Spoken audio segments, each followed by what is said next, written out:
Hello snooker players.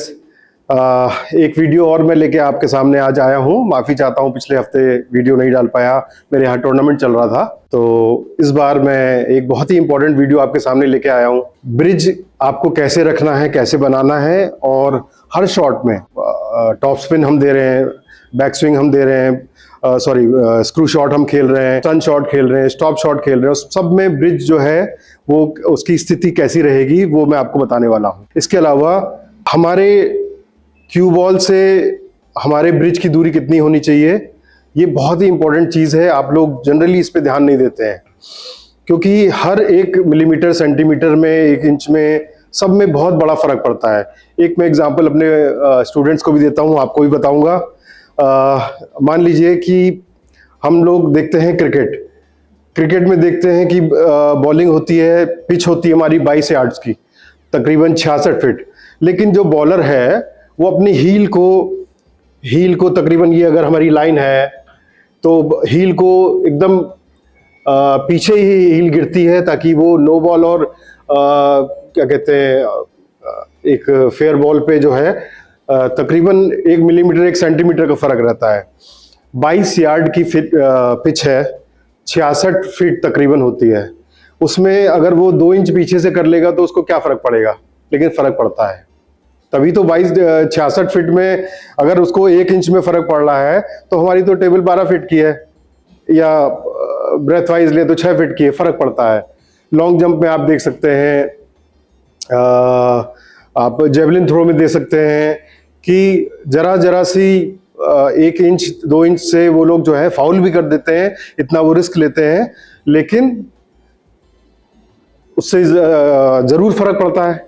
इसीलिए वो bridge hand का जो डिस्टेंस है, हमारे ब्रिज से हमारे क्यू बॉल की दूरी, उसमें बहुत बड़ा फर्क पड़ता है। ठीक है, तो यही मैं आपको आज अपने इस वीडियो में एक्सप्लेन करूंगा। ठीक है, आइए देखते हैं।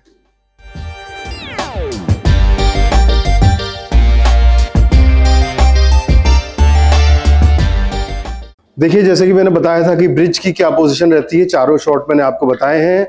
टॉप स्पिन जब हम लगाएंगे तो हमारा ब्रिज का पोजीशन ये रहता है। हमको पाम नहीं उठाना है, हमको इसको इंक्लाइन नहीं करना है, हमको पाम उठा के, ये हमारा टॉप स्पिन जब हम लगाएंगे, ये टॉप स्पिन हमारा ऐसे पड़ेगा। इसके बाद सेंटर से आधा टिप ऊपर जो है, ये स्टन शॉट हम जब खेलेंगे तो ये स्टन शॉट की पोजीशन है। मेरा ब्रिज थोड़ा सा लोअर हो गया, ठीक है, ये स्टन की पोजीशन है। सेंटर से आधा टिप नीचे स्टॉप की पोजीशन है मेरा, और मैंने लोअर कर दिया अपना ब्रिज को।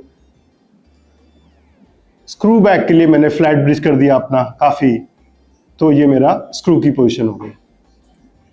ठीक है, अच्छा, ये क्यू बॉल कैसे काम करता है स्पिन के लिए वो आपको पता भी है, और मैं आपको एक बार फिर से बता देता हूं। टॉप स्पिन में आपको पता है ये ऐसे रोटेट करेगा, ठीक है। स्क्रू बैक में आपको पता है ये ऐसे रोटेट करेगा। पहली बात तो ये कि स्क्रू बैक जब आप करते हैं, आप बहुत तेज मारते हैं। बहुत तेज नहीं मारना, हमको ये सिर्फ ये रोटेशन देना है। ये रोटेशन देने के लिए आपको तेज मारेंगे तो आपका बॉल उछलेगा, अगर आप हेड उठाएंगे तो चलता है, बहुत सारे रीजंस होते हैं। अच्छा, जो मेन चीज है, सेंटर से जब आप हल्का सा आधा टिप नीचे खेलते हैं तो ये बॉल जो है स्टॉप शॉट होता है। वो कैसे होता है, ये ऑलमोस्ट स्किट करके जाता है और हमारे ऑब्जेक्ट पे लड़ता है और वहीं पे जाम हो जाता है। ये चल के नहीं जाता, स्किट करके जाता है। स्लो मोशन में मैं आपको दिखाऊंगा इन दोनों सारी बॉलों का रोटेशन।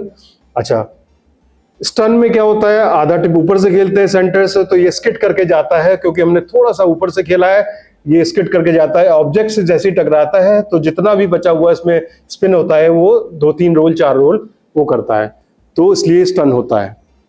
ये चारों मैं आपको स्लो मोशन में करके दिखा देता हूं, आपको दिख जाएगा। शॉर्ट्स में चारों खेल के बता देता हूं। जैसे कि मैंने आपको बताया कि क्यू बॉल से हमारे ब्रिज की दूरी क्या होनी चाहिए, ये बहुत इंपॉर्टेंट है। ज्यादातर मैंने प्लेयर्स को देखा है, वो काफी दूर से खेलते हैं, काफी दूर से, कुछ यहाँ से कुछ यहाँ से, फिर टिप टू द बॉल उनका नहीं रहता है। टिप टू द बॉल से क्या मतलब है, हमारा टिप जो है क्यू बॉल के एकदम इतना पास रहना चाहिए कि ऑलमोस्ट फाउल होने की स्थिति है। उससे क्या होता है कि आपको बहुत अच्छा फॉलो थ्रू मिलता है। अब देखिए, यहाँ से एक शॉट है, अगर मैं यहाँ से यहाँ तक क्यूइंग कर रहा हूँ, यहाँ से ऐसे, आप मैंने कई बार देखा है, ऐसे करते हैं लड़के लोग। तो इससे जब फॉलो थ्रू देंगे तो यहीं तक जाएगा। अगर आप यहाँ पे हैं तो ये फॉलो थ्रू यहाँ तक जा रहा है, तो इससे आपको हार्ड खेलने की जरूरत नहीं पड़ेगी। आपका बहुत अच्छा रिस्पांस आएगा जब आप क्यू बॉल हिट करेंगे तो बहुत अच्छा रिस्पांस आता है। इसलिए टिप टू द बॉल होना बहुत जरूरी है। इससे आप थोड़ी सी दूरी कम कर सकते हैं। दूसरी, आप जो है ब्रिज से आपकी दूरी तकरीबन इससे ज्यादा की नहीं होनी चाहिए नॉर्मल शॉट्स में। अच्छा, लॉन्ग शॉट है तो आप थोड़ा सा इतना कर सकते हैं। देखिए फर्क क्या है कि जब यहां से आप टिप टू द बॉल भी नहीं है, यहां से आप मार रहे हैं, आपको एक पर्टिकुलर एक पॉइंट पे मारना, हिट करना है, तो आपका ये एग्जैक्टली कभी इधर कभी इधर कभी इधर थोड़ा सा चेंज हो सकता है। बट आप यहां पे हैं, टिप टू द बॉल है, तो आप एग्जैक्टली वहीं पे मार पाएंगे जहां पे आप मारना चाहते हैं। फिर दूसरी बात है, बहुत सारे लोगों को मैंने देखा है कि वो एम कर रहे हैं ऊपर से हर शॉट में और मार दिया नीचे, या स्टन कर रहे हैं, तो आप एग्जैक्टली लास्ट मोमेंट में इतना आप चेंज नहीं कर सकते। तो आपको एग्जैक्टली वहीं पे क्यूइंग करनी है जहां पे आप शॉट को खेलना चाह रहे हैं। ये स्टन शॉट है, मैं यहीं पे क्यूइंग करूंगा, टॉप स्पिन पे मैं यहीं की क्यूइंग करूंगा, स्क्रू बैक में यहीं क्यूइंग करूंगा और यहीं से मारूंगा। कुछ लोग नीचे करके ऐसे टॉप स्पिन मारते हैं, जो कि गलत है। आपको ये सब नहीं करना है। जैसे ही मैंने आपको पहले भी बताया कि मैं आपको ये बताता चलूंगा हर बार कि आपको क्या नहीं करना है, ठीक है। तो मैं ये चारों शॉट आपको करके दिखाता हूं ये कैसे बनेंगे।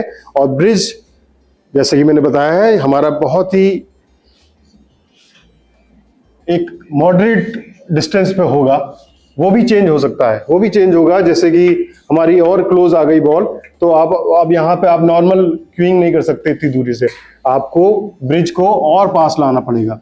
अब ये है, इसमें आप खुद ही देखिए कि हमारे एरर के कितने कम चांस हैं।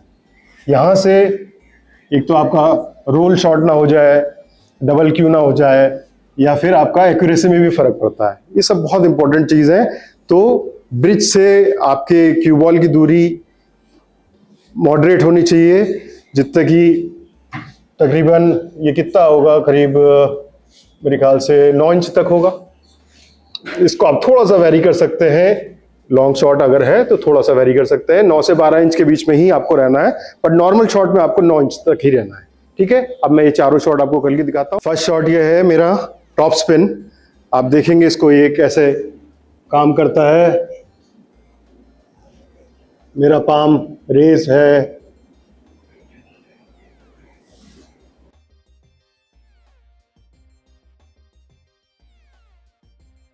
आपने क्यू बॉल का ट्रेवल देखा। सेकंड शॉट है स्टॉप शॉट। सेंटर से आधा टिप नीचे से खेलेंगे, जैसा कि मैंने बताया। इसमें हमारा क्यू बॉल स्किट करके पहुंचेगा ऑब्जेक्ट बॉल तक।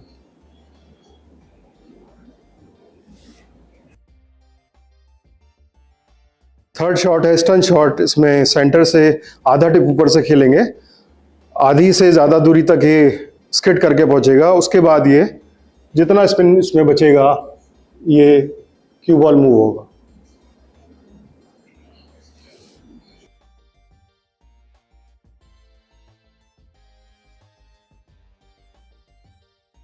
ये लास्ट शॉट है, फोर्थ शॉट हमारा स्क्रू बैक शॉट। जैसे कि मैंने इसमें बताया कि आपको फ्लैट ब्रिज रखना है, एकदम पाम रेज नहीं करना है, और इसको बहुत तेज मारने की जरूरत नहीं पड़ती है, हमें सिर्फ बैक स्पिन देना है।